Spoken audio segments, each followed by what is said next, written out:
সাংবাদিক বন্ধুগণ এবং মঞ্চে ভূমিষ্ঠ আন্দোলনরত ৮ দলের শীর্ষ নেতৃবৃন্দ এবং প্রিয় দেশবাসী, আমরা আল্লাহর কাছে শুকরিয়া আদায় করছি যে চলমান যে রাজনৈতিক সংকট নিরসনে ৮টি সমমনা দলের ৫ দফা দাবিতে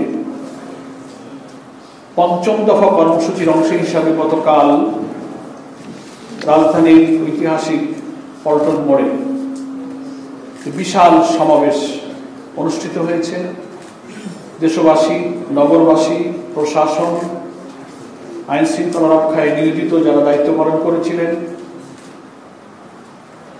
ইভেন যারা পথচারী, যানবাহন, বিভিন্ন পরিবহন এর সাথে সংশ্লিষ্ট সকলের সহযোগিতা এবং ত্যাগের মাধ্যমে মহান আল্লাহ তাআলা আমাদের এই কর্মসূচি সফল করেছেন।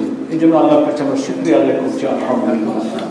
সাংবাদিক বন্ধুগণ, গতকাল অনেক কষ্টের ভেতরে আপনারা আমাদের এই বিরাট সমাবেশকে আপনারা কভার করেছেন। আপনাদেরকে আমরা সে কারণে আবারও ধন্যবাদ জানাচ্ছি। আপনারা গতকালকে আমাদের জাতীয় নেতৃবৃন্দের যে বক্তব্য সকলেই জেনেছেন এবং দেশবাসী সেটা অবহিত হয়েছে। সেখানে মূল প্রতিপাদ্য যেটা বলা হয়েছিল যে অবিলম্বে ফেব্রুয়ারি মাসের জাতীয় নির্বাচনের আগে জুলাই সনদকে আইনি ভিত্তি দিতে হবে এবং জাতীয় নির্বাচনের আগেই গণভোটের তারিখ ঘোষণা করতে হবে। এটি আমাদের মূল দাবি ছিল। আরো ৫ দফা লেভেল প্লেইং ফিল্ড, ফ্যাসিবাদের দোষরদের বিচার, আমাদের প্রশাসনের দলীয়করণ, তারপরে আমাদের বিদ্যমান যে বিচার ব্যবস্থা ফ্যাসিস্টদের সে বিচারকে দৃশ্যমান করা, অনেক দাবি আমাদের ছিল।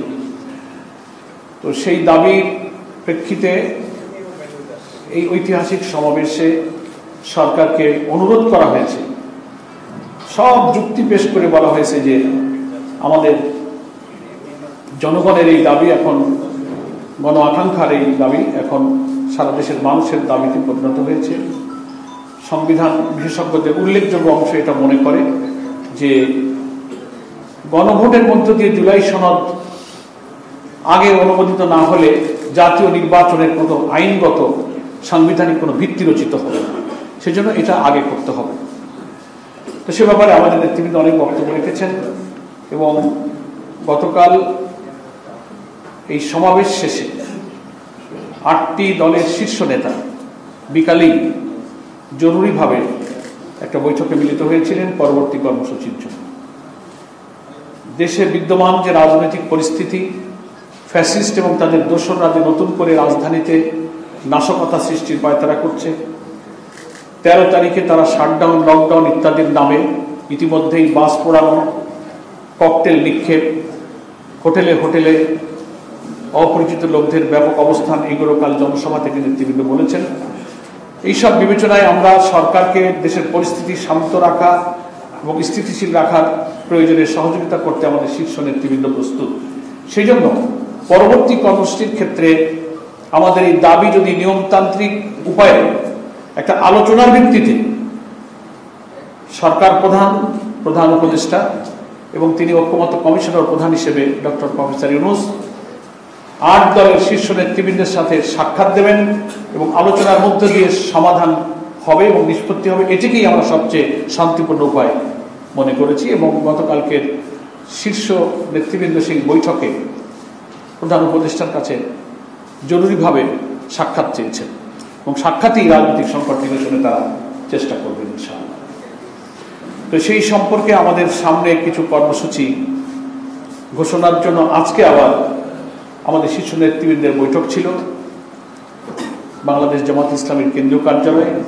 আপনারা দেখতে পাচ্ছেন মঞ্চে যারা উপস্থিত আছেন, আমি পরিচয় করে দিচ্ছি, এই সব নেতৃবৃন্দ সেখানে উপস্থিত ছিলেন। সেখানে আলাপ আলোচনা করে সামনের বেশ কিছু কর্মসূচি স্থির হয়েছে এবং সেগুলো আজকের এই সাংবাদিক সম্মেলনে আমাদের ৮ দলের পক্ষ থেকে ঘোষণা করবেন বাংলাদেশ জামাত ইসলামীর সম্মানিত কেন্দ্রীয় নায়েবে আমির এবং বাংলাদেশ জামাত ইসলামীর সংসদীয় দলের সাবেক প্রধান ছিলেন, সংসদ নেতা হিসেবে আমাদের সংসদ দলের প্রধান ছিলেন অধ্যাপক মুজিবুর রহমান। তিনি 8 দলের নেতৃবৃন্দের পক্ষ থেকে ঘোষণা করবেন। তার আগে আমি উপস্থিত নেতৃবৃন্দকে আপনাদের সামনে একটু পরিচয় করে দিচ্ছি। অধ্যাপক মুজিব ভাই, যিনি আজকে প্রেস ব্রিফিং করবেন, তাকে তো আপনারা জানলেন।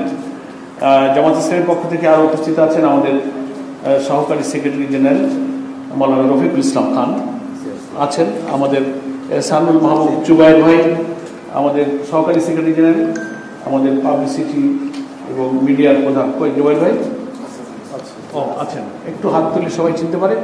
নেক্সট আছে আমাদের মোবারক হুসাইন, কেন্দ্রীয় নির্বাহী পরিষদের একজন সদস্য, মোবারক হুসাইন ভাই উপস্থিত আছেন। এরপরে উপস্থিত আছেন ইসলামী আন্দোলন বাংলাদেশের মহাসচিব অধ্যক্ষ ইউনুস আহমদ সাহেব, তিনি উপস্থিত আছেন, এবং ইসলামী আন্দোলন বাংলাদেশের প্রেসিডিয়াম সদস্য আশরাফ আলী আখন ভাই উপস্থিত আছেন। এরপরে আমাদের মাঝে উপস্থিত আছেন বাংলাদেশ খেলাফত মজলিসের সংগ্রামী মহাসচিব মৌলানা জালাল উদ্দিন আহমদ, এবং আমাদের মাঝে উপস্থিত আছেন নিজামে ইসলাম পার্টির সম্মানিত আমির মৌলানা সরওয়ার কামাল আজিজি, এবং মহাসচিব মুসা বিন ইজহার ভাই মৌলানা আছেন। খেলাফত মজলিসের আমির আমাদের মৌলানা আবুল বাসেত আজাদ, হ্যাঁ মুরব্বী আমাদের উপস্থিত আছেন।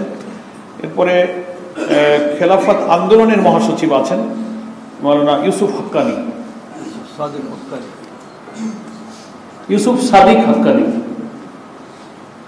আলহামদুলিল্লাহ। জাকপার সহসভাপতি এবং মুখপাত্র ইঞ্জিনিয়ার রাশেদ প্রধান, তিনি উপস্থিত আছেন। আর আমাদের বাংলাদেশ ডেভেলপমেন্ট পার্টি বিডিপির পক্ষে উপস্থিত আছেন তার চেয়ারম্যান অ্যাডভোকেট আনোয়ারুল ইসলাম চাঁদ। মহাসচিবকে দেখলাম তো জাম ভাই, হ্যাঁ উনিও আছেন, নিজামুল হক। তো জাকপার মহাসচিব কই? অধ্যাপক ইকবাল ভাই আছেন জাকপার মহাসচিব। সরি, আর কি কেউ বাদ গেলেন?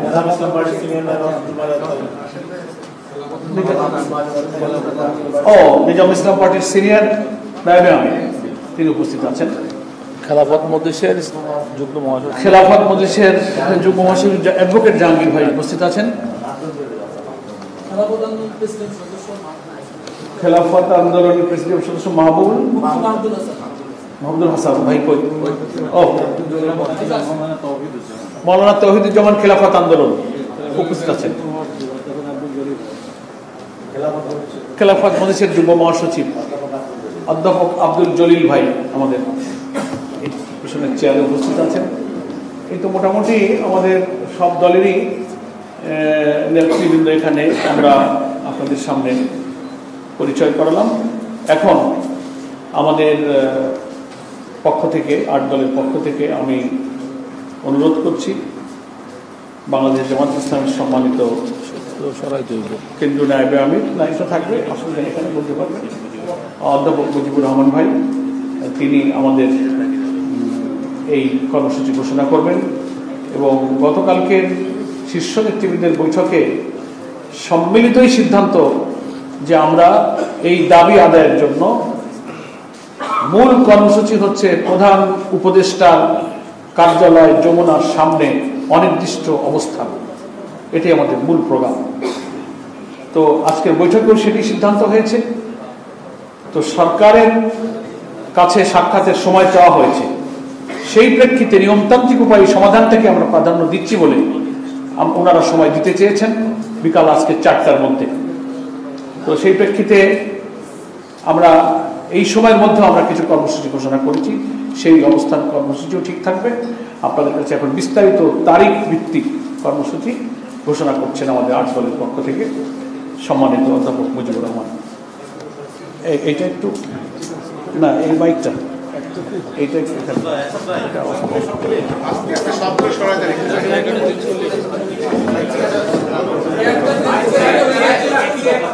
চলবে, আমরা চেয়ারটা চেঞ্জ করে দিই। এত টানাটানি একজন করলে হয়।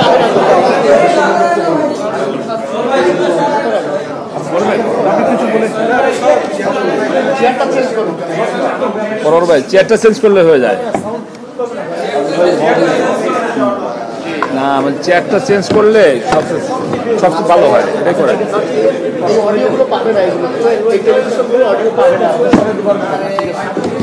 চেয়ারটা চেঞ্জ করলে হয়। পরোয়ার ভাই ওই পাশে মাইকে কাজ করবে না, আপনি কর্মসূচি ঘোষণা দিয়ে দেবেন।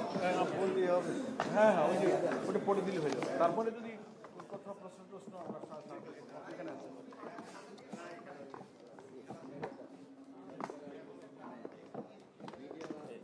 এখন সুন্দর হয়েছে।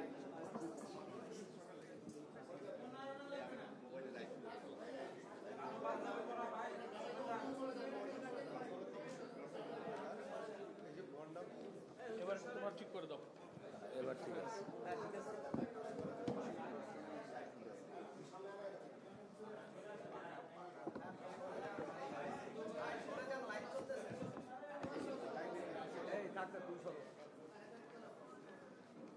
ইন্নাল হামদুলিল্লাহ ওয়াসসালাতু ওয়াসসালামু আলা রাসূলিল্লাহ ওয়া আলা আলিহি ওয়া আসহাবিহি আজমাইন। মঞ্চে উপবিষ্ট জাতীয় নেতৃবৃন্দ, উপস্থিত সাংবাদিক বন্ধুগণ, আসসালামু আলাইকুম ওয়া রাহমাতুল্লাহি ওয়া বারাকাতুহু। বাংলাদেশ জামায়াত ইসলামীর সম্মানিত আমির আজকের এই প্রোগ্রাম ঘোষণা করার কথা ছিল। জরুরি ভিত্তিতে উনি দেশের বাইরে থাকার কারণে এই দায়িত্বটা আমাকে পালন করতে হচ্ছে। তো আপনারা জানেন, আলহামদুলিল্লাহ 8 দলের গতকালকে যে শীর্ষ নেতৃবৃন্দের বৈঠক হয়েছিল তারই ফলো আপ হিসেবে আজকের এই বৈঠক। বিস্তারিত কথা আমাদের সম্মানিত সেক্রেটারি জেনারেল সাবেক এমপি জনাব অধ্যাপক মিয়া গোলাম পরোয়ার তিনি কিছু বলেছেন, পরে আরও কিছু বিস্তারিত বলবেন। আমি শুধু ফলো আপের আজকের যে শীর্ষ নেতৃবৃন্দ বসে কর্মসূচি নেওয়া হয়েছে সেই কর্মসূচি আপনাদের কাছে পেশ করছি। তো তার আগে আমি বলতে চাই, জাতীয় ক্রান্তিকালে আজকের এই সাংবাদিক সম্মেলন যেমন গুরুত্বপূর্ণ, গোটা দেশবাসীর জন্য এটাও গুরুত্বপূর্ণ বলে আমরা মনে করছি।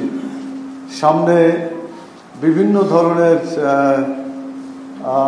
সমস্যা দেখা দিচ্ছে, এই সমস্যাগুলো কিভাবে মোকাবিলা করা যায় এগুলো নিয়ে আমাদের শীর্ষ নেতৃবৃন্দ আলোচনা করেছেন।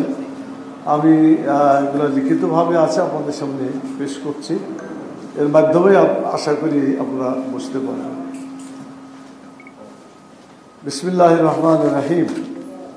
আন্দোলনরত 8 দলের ঘোষিত কর্মসূচি। 13ই নভেম্বর বৃহস্পতিবার ফ্যাসিবাদী শক্তির নাশকতা ও অপতৎপরতা প্রতিরোধে 8 দলের নেতৃবৃন্দ সর্বস্তরের জনশক্তি সহ দেশব্যাপী রাজপথে অবস্থান করবে। একই সাথে ফ্যাসিবাদ বিরোধী সকল দেশপ্রেমিক শক্তিকে আমরা রাজপথে নেমে আসার আহ্বান জানাচ্ছি। 14ই নভেম্বর শুক্রবার জুলাই জাতীয় সনদ বাস্তবায়ন আদেশ জারি ও জাতীয় নির্বাচনের পূর্বে গণভোট আয়োজন সহ 5 দফা দাবিতে দেশব্যাপী জেলা ও মহানগর পর্যায়ে বিক্ষোভ মিছিল অনুষ্ঠিত হবে। 16ই নভেম্বর রবিবার আন্দোলনরত 8 দলের শীর্ষ নেতাদের বৈঠক সকাল 11টায় অনুষ্ঠিত হবে। বৈঠক শেষে আলফারা মিলনায়তনে দুপুর 12টা 30 সংবাদ সম্মেলন অনুষ্ঠিত হবে। এর পূর্বে জনগণের 5 দফা দাবি মেনে নেওয়া না হলে উক্ত সংবাদ সম্মেলন থেকে প্রধান উপদেষ্টার কার্যালয় যমুনার সামনে অনির্দিষ্টকালের জন্য অবস্থানের কর্মসূচি ঘোষণা করা হবে ইনশাআল্লাহ। এই ছিল আজকের শীর্ষ নেতৃবৃন্দকে নিয়ে যে বৈঠক হয়েছে তার কর্মসূচি। আমার মনে হয় আপনাদের কিছু প্রশ্নও থাকতে পারে, আমি সেই সব প্রশ্নের জবাব দেওয়ার জন্য আমাদের সম্মানিত সেক্রেটারি জেনারেল জনাব মিয়া গোলাম পরোয়ার ভাইকে অনুরোধ করব।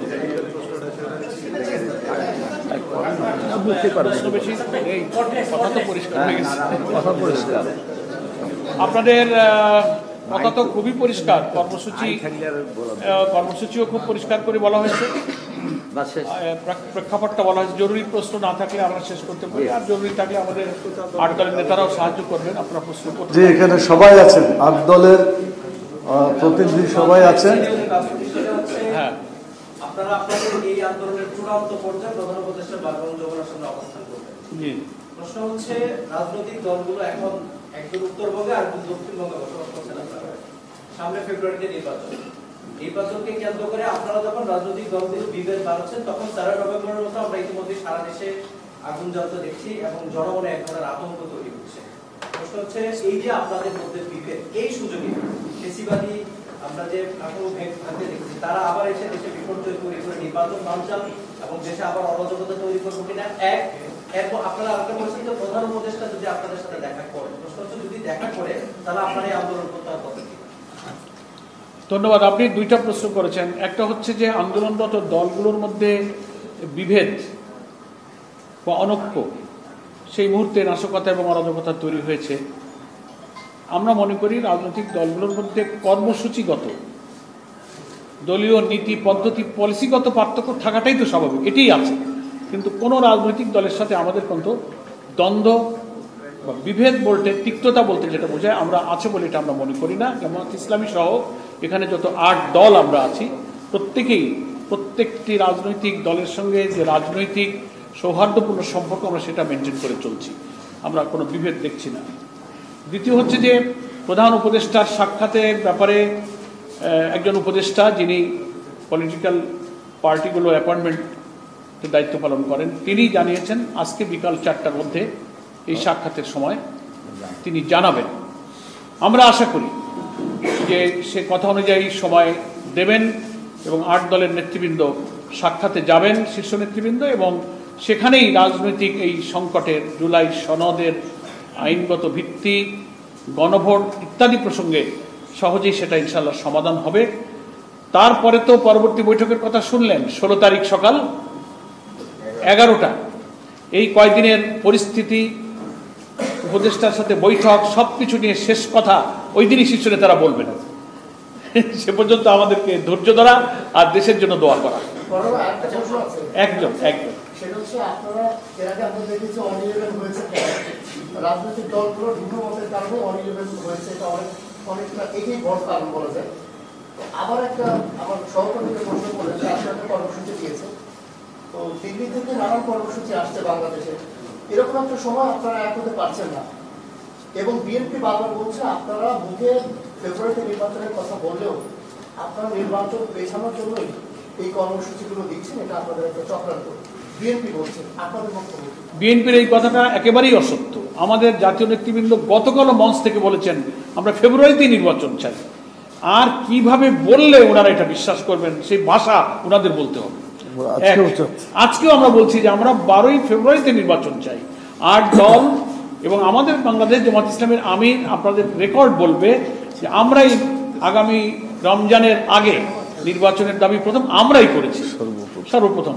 ফলে এটা হচ্ছে খুব দুঃখের সাথে আমাদের বন্ধু কোনো রাজনৈতিক দল যদি নিজেদের রাজনৈতিক অসহায়ত্বকে লুকানোর জন্য, ওই যে কালকে আমাদের আমির সাহেব বক্তৃতায় বলেছেন যে উদর পিণ্ডি বুদুর ঘাড়ে, নিজেদের দুর্বলতা চাপিয়ে 8 দলের কোনো দলকে দুর্বল করার কোনো যুক্তি নেই। আমরা ফেব্রুয়ারিতে নির্বাচন চাই, নিরপেক্ষ নির্বাচনই চাই, এবং 13 তারিখকে কেন্দ্র করে নাশকতার যে চক্রান্ত, আপনারা দেখেছেন আমাদের কর্মসূচিতে 8 দল বলেছে যে সারা দেশের আমাদের এই 8টি দলের প্রত্যেকটি শাখায় স্ব-স্ব দলীয় কর্মী জনগণকে নিয়ে এই নাশকতার বিরুদ্ধে তারা রাজপথে অবস্থান করবে।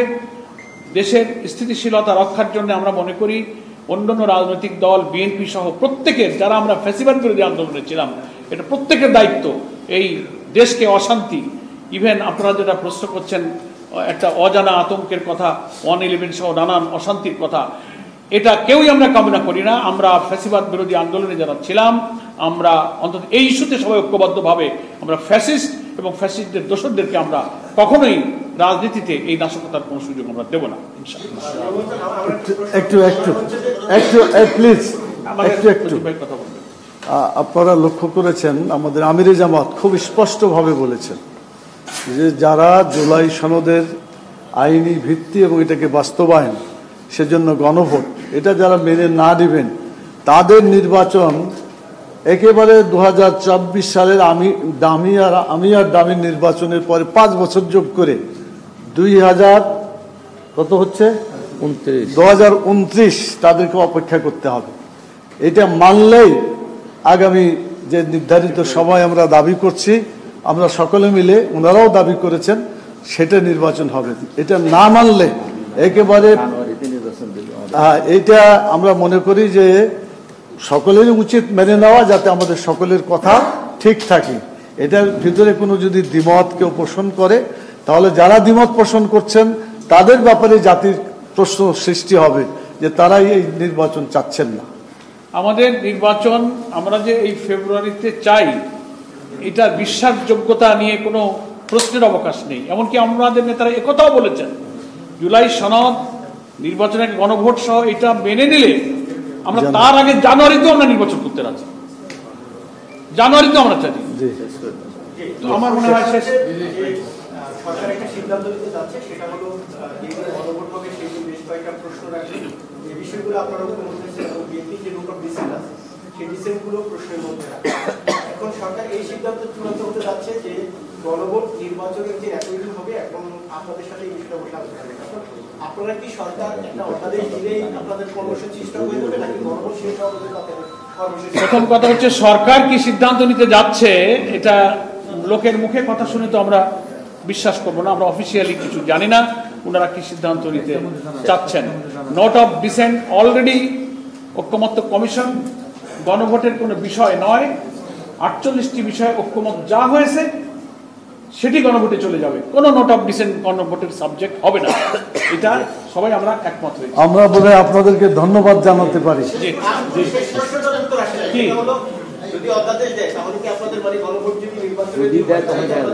আমাদের শীর্ষ নেতৃবৃন্দ এই কয়েকদিনের পরিস্থিতিতে অনেক কিছুই পরিবর্তন হবে এবং তার প্রেক্ষিতে যদি যদি যদি সব যদি জবাব শীর্ষ নেতারা 16 তারিখ দেবেন ইনশাআল্লাহ।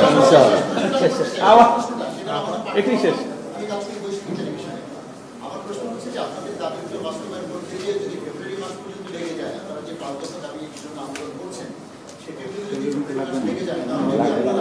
লাগবে না, এটা অসম্ভব নয়, এটা আগে করা। সরকার তো কিছু বলেনি, আমরা এত অনুমান করতে যাব কেন? সরকার কিছু বলুক, আমরা সেটা শুনি। We are waiting for that day. Thank you. যে সকলকে